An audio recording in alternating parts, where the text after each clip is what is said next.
Alam mo ba, na si Bellerophon ay isang bayani sa mitolohiyang Griego?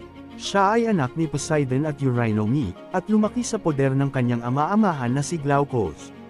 Kilala siya sa kanyang kahusayan sa pagpapaamo at pagsakay sa kabayong Pegasus, sa kanyang tagumpay laban sa nakakatakot na halimaw na Chimera, at sa kanyang pagkapanalo laban sa mga Amazonas sa labanan. Bago nangyari ang mga tagumpay niya sa mga labanan ay, nagpatulong siya kay Polyeidos, isang future teller.